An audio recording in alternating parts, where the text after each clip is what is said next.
ભૂતકાળમાં જે આ ડેડિયાપાડા સાગબારા વિસ્તારમાં આવી મિટિંગો થતી હતી તો આવું કોઈ બોલાચાલી કે એવું કંઈ થતું હતું? એવા બોલાચાલી પ્રથમ એવું થયું છે કે આ બોલાચાલીને બાકી અમરસિંહભાઈ કે મહેશભાઈ ધારાસભ્ય તરીકે રહેલા ત્યારે કોઈ વખત એવી બોલાચાલી થઈ નહીં અને એક્ટિવિટીમાં બહુ સંકલનથી આયોજન થતું હતું. આ પહેલું આયોજન એવું થયું કે અમને આ આયોજન જોવા મળ્યું છે. નર્મદા જિલ્લાના ડેડિયાપાડામાં પ્રાંત કચેરીમાં જે સમગ્ર ઘટના બની હતી ત્યારે એટીવીટીની મિટિંગ હતી.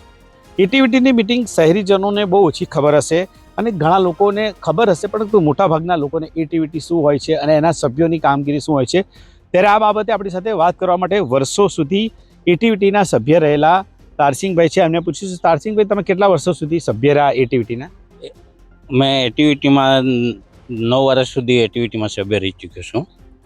એમાં એક્ટિવિટીમાં એવું હોય છે કે પ્રાંત સાહેબ અધ્યક્ષ હોય છે અને ટીડીઓ છે તો સભ્ય સચિવ રહે છે. એમાં એવું રહે છે કે આયોજનની મિટિંગ, એક્ટિવિટીમાં આયોજનની મિટિંગ એટલે તાલુકાના જે કંઈ આ આયોજન થાય છે એમાં દાખલા તરીકે ધારાસભ્ય હોય, તાલુકા પ્રમુખ હોય કે પછી સરકારમાંથી 3 જણા નિમેલા હોય છે, એ બધા સભ્યો હોય છે. સભ્ય એટલે સભ્ય પ્રાંત સાહેબ અધ્યક્ષ હોય છે અને બીજા સભ્ય તરીકે રહે. એમાં આયોજનનું બધું આદિવાસી વિસ્તારમાં જે કંઈ ખૂટતી કડીના કામો હોય એ મિટિંગમાં આયોજન તરીકે રાખવામાં આવે છે. એમાં પછી ધારાસભ્ય કોઈ બી હોય એમાં બધા હરકા હોય છે અને પ્રાંત સાહેબ અધ્યક્ષ હોય છે. પણ જે સભ્યની વાત કરી તો સભ્ય કોણ મૂકતું હોય છે અને સભ્યને લઈને જે ખાસ વિવાદ છે તો એ બાબતે શું કહેશો?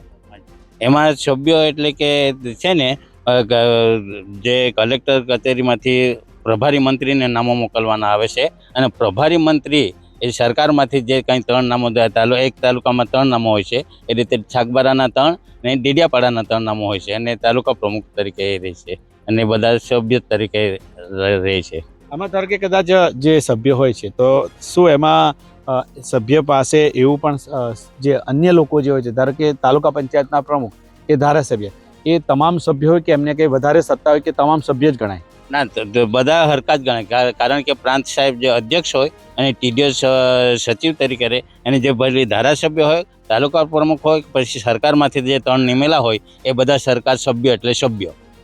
તમે જે કેટલા વખત તમે જે આમાં સભ્ય રહ્યા હતા તો કયા કયા ધારાસભ્યો સાથે કામ કરી ચૂક્યા છે અને આવી સામાન્ય ચર્ચાઓ થતી હોય છે મિટિંગમાં કે બોલાચાલી તો થાય? એમાં સભ્ય તરીકે મેં 9 વર્ષ સુધી રહી ચૂક્યો. મારી જોડે કોંગ્રેસમાંથી અમરસિંહભાઈ 1.5 વર્ષ રહેલા અને મહેશભાઈ 3.5 વર્ષ રહેલા.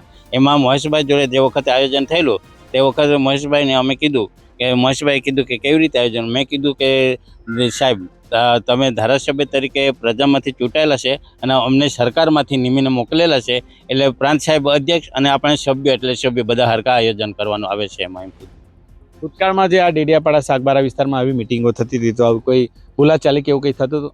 એવા બોલાચાલી પ્રથમ એવું થયું છે કે આ બોલાચાલીને બાકી અમરસિંહભાઈ કે મહેશભાઈ ધારાસભ્ય તરીકે રહેલા ત્યારે કોઈ વખત એવી બોલાચાલી થઈ નહીં અને એક્ટિવિટીમાં બહુ સંકલનથી આયોજન થતું હતું. આ પહેલું આયોજન એવું થયું કે અમને આ આયોજન જોવા મળ્યું છે. બીજું કે આ કેટલા રૂપિયાનું આયોજન હોય છે? એક તાલુકામાં કેટલા રૂપિયાનું આયોજન થતું? એમાં 2 કરોડનું આયોજન થાય છે. એમાં દાખલા તરીકે જે કોંગ્રેસ આપણે પ્રમુખ તરીકે હોય છે, તાલુકા પ્રમુખ, ધારાસભ્ય અને 3 જે સભ્યો હોય એ અને ટીડીઓને પ્રાંત સાહેબના અધ્યક્ષસ્થાને જે 2 કરોડનું આયોજન આવે એ સરખા ભાગે આયોજન કરવામાં આવે છે. એમાં ભલે ધારાસભ્ય હોય કે પછી સભ્ય હોય કે કોઈ બી, એ રીતે અમે આયોજન કરેલું. કયા પ્રકારના કામો લેવામાં આવે? એમાં બાંધકામના કામો, રસ્તા હોય તો પછી બોર મોટરનું હોય કે પછી આપણે બીજા કોઈ વિકાસ નિશાળમાં કંઈ હોય કે પછી આરોગ્યમાં જે ખૂટતી કડી હોય વિસ્તારમાં, જે તે વિસ્તારમાં એનું આયોજન કરવામાં આવે છે. તો હતા જે તારસિંગભાઈ, એમને સાથે આપણે વાત કરીને એમને કહ્યું કે જે એટીવીટીની જે મિટિંગ હોય છે એમાં કઈ પ્રકારની કામગીરી હોય છે અને ચૂંટાયેલા સભ્યો હોય છે અને ધારાસભ્યો હોય છે, તાલુકા પંચાયતના પ્રમુખ હોય છે, એમની શું ભૂમિકા હોય છે તે તેમને કહી. તે અનેક વર્ષો સુધી એટીવીટીના સભ્ય રહ્યા છે અને તેમને પોતાના અનુભવો જણાવ્યા છે. નરેન્દ્ર પેપરવાલા, ગુજરાત તક, નર્મદા.